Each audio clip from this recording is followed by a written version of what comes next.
On Qatar Airways presents ESPN Cricinfo T20 timeout. India have the chance to seal qualification for the Super Fours. A number of us think it's a mere formality. They've done the heavy lifting of beating Pakistan. All they need to do now is beat Hong Kong, with due respect. Let's look ahead to that game with Wasim Jaffer in just a moment. Before that, Gaurav Sundararaman is with me.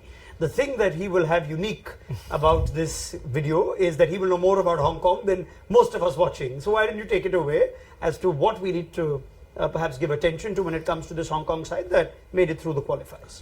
Yeah, UAE were also one of the teams which played the qualifiers, and they were tipped to be one of the favourites to qualify. They had some changes in the last minute with captain, and I guess that Hong Kong took good advantage of.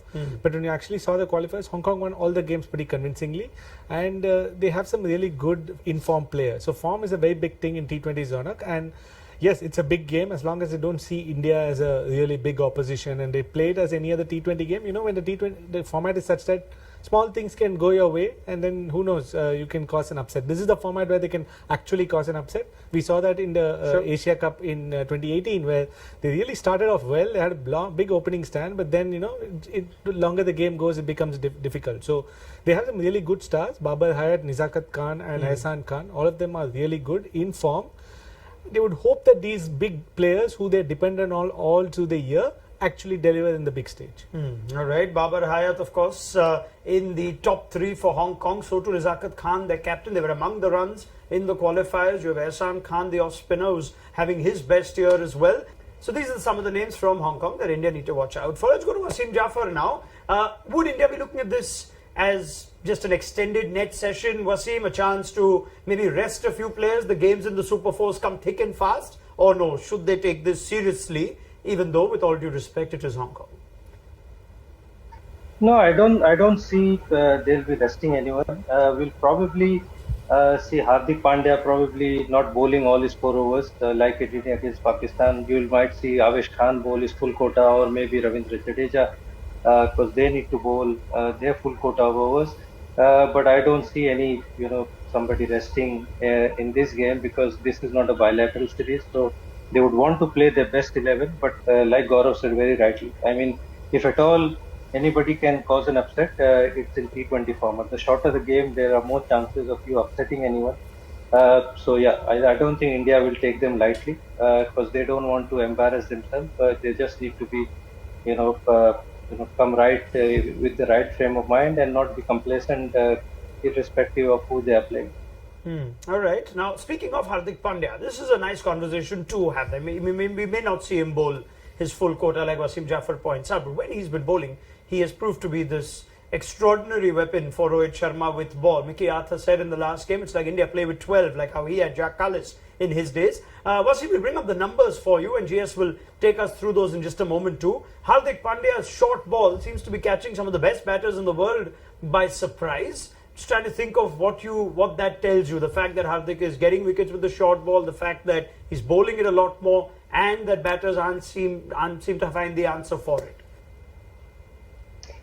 Well, I think his normal deliveries are like normal. It comes at the right pace, but I think his short deliveries, he's one of those bowlers actually. He likes bowling short ball, and it works for him. I think his short ball comes at the right height, comes out very quickly, and he backs his delivery. He's not somebody who swings the ball, in both ways like Bhuvneshwar does. So he relies on his short ball a lot more.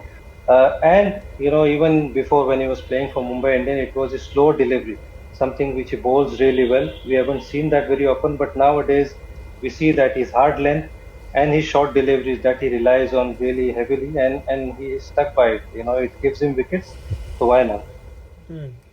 Easily his best returns, GS, this year in 2022 with ball in T20. Yeah, absolutely. And I think he has changed his action a little bit after his back injury. And I think maybe those little details has made a difference in the way he's approaching the crease, the way he's actually delivering the ball. And Robin Uthappa in our studio said that his short balls are actually more difficult to kind of pick than, say, a Jasprit Bumrah or someone, because we don't know at what pace it's going to come and what height it's going to come. So I guess that those are some of the big factors where batters have struggled. But he's stuck to a plan. I think that's what he doesn't bowl too many full deliveries. He knows when he has to bowl full, when he has to bowl short and short of good. So even the stats say the same thing. He's taken 11 wickets. His economy is about 8.1 for the short ball, which is pretty good for the short ball. All right. Now, just quickly as we sign off, we're again seeing the trend in the UAE that we saw in the World Cup about winning the toss and the advantage of chasing. If India are put in such a position against more formidable opposition in the Super Fours or even the final, Wasim, would you be tempted to bat first if you win the toss and get your batters under a bit of pressure in what's supposed to be the most challenging period to bat? I think I'll be tempted to bat first. I mean, if at all you want to try anything, you would want to try without changing the spot. At least you can do is bat first and give your top three batters. Virat didn't had a bat for a long time in the middle. KL has not been in form. Rohit was not in his best against Pakistan. So if your top three gets to bat without any pressure of chasing the score or anything, I mean that's all you can do. You probably win the toss and bat first and post a big score without having too much pressure. So I mean, if at all, like you said, in the Super Fours or in the further tournament, if India bats first, so this is the time to test yourself.